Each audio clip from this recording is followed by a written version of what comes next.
Hey guys, and welcome back to Hoosier Hardware, and today we're taking a look at dual core gaming here to round out 2020. And this came as an idea because I saw on Twitter Random Gaming in HD had mentioned that Cyberpunk just got an update that allowed dual core CPUs with 4 threads, that's dual core with either SMT or hyperthreading, to run Cyberpunk 2077. And he did a great piece on that, which I would encourage you to head over to his YouTube channel to check out that video, where he took some dual core processors through their paces with Cyberpunk. But it got me thinking, what about other games in general? How are these dual core 4-threaded CPUs from, specifically in this case, AMD, running these games here at the end of 2020? So that's exactly what we're gonna take a look at.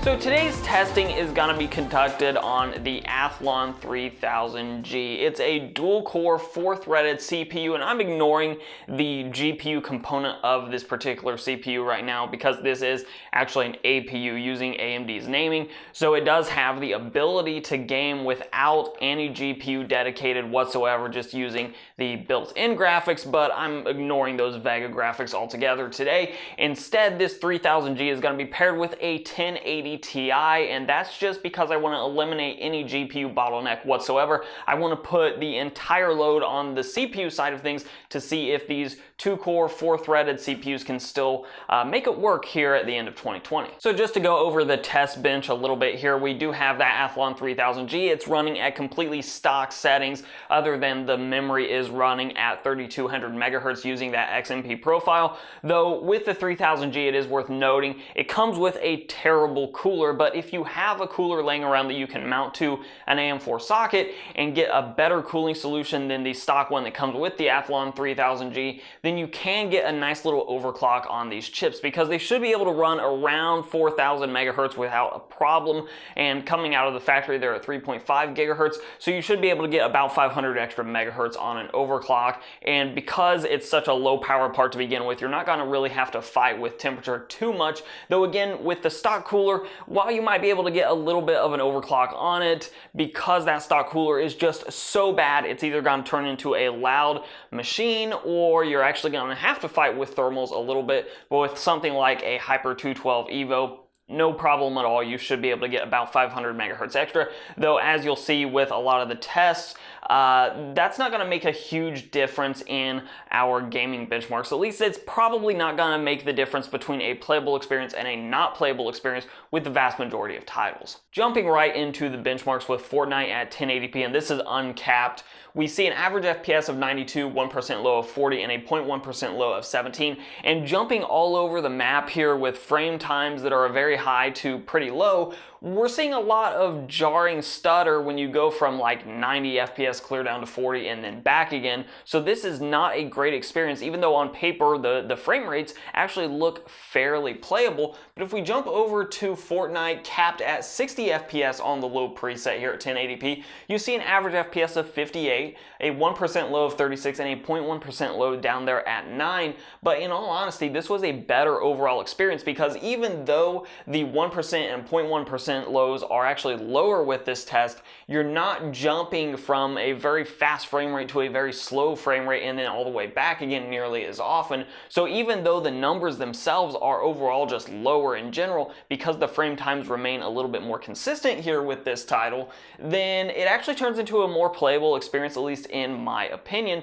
And this is a maneuver you could consider with different titles depending on your experience with them, with these dual core 4-threaded CPUs, where if you're seeing these massive spikes in frame time and getting a lot of stutter, you can consider capping your frame rate at either 30 or 60 FPS to try to mitigate that a little bit, especially if you're seeing your frame rate go from like 120 down to like 80. If you cap it at 60 FPS, you give yourself a better chance of getting frame time consistencies that are going to be less jarring to the player. So this is definitely a maneuver with these high frame rate games that you might want to try with these dual core and 4-threaded CPUs. That brings us over to Borderlands 3. Using the built-in benchmark, saw an average frame rate of 50, a 1% low of 29, and a 0.1% low of 11. And again, we have these big drops in frame rate where you're going to see a lot of stutter here. And this is a maneuver, once again, that I recommend capping your frame rate. If we move over to the capped at 30 FPS chart, we see an average of 30 and a 1% low of there at 22, which did actually make this game much more playable. In fact, I would say that this was a playable, though not good experience. It was actually playable in most of the test. However, the first test, even though the frame rates were again higher, with no cap whatsoever, I would actually not call that even a playable experience because the stutter was just so bad. But with this cap, it does turn it into a barely playable experience, though like I said, this is not what I would call a good experience, just playable. Now moving to Red Dead Redemption 2, we see an average frame rate of 38, 1% low of 25, and a 0.1% low of 22. And this sort of falls into that same category of, once again, this is a playable experience, though not a great one. However, because Red Dead Redemption 2 does seem to have really solid frame time consistencies, you're not seeing a lot of stutter with this frame rate. So even though the frame rates overall are pretty low, it is still playable. And then that brings us to Cyberpunk 2077, and this is one of those cases of, yes, you technically can run the game on a dual-core processor with 4 threads. That doesn't necessarily mean you should run Cyberpunk 2077 on something like an Athlon 3000G. In fact, it was a really bad experience overall. The average frame rate was 22, 1% low was at 8, and 0.1% low was down there at 5.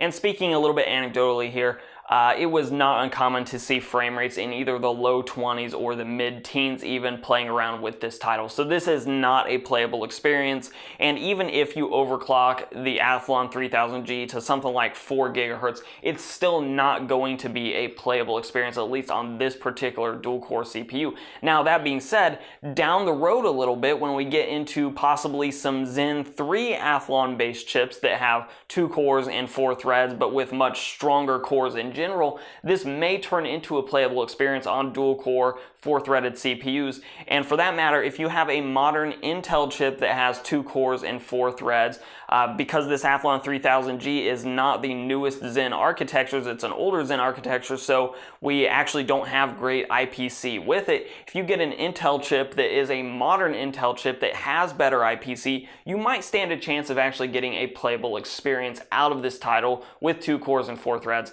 But at least with AMD's offering right now with something like an Athlon 3000G, it's just not going to happen. And frankly, it's not even something I would really try because you're just going to have a much better experience with a quad-core processor. Even if there isn't hyperthreading or SMT with that quad-core, you're still going to have a much better experience with 4 true cores.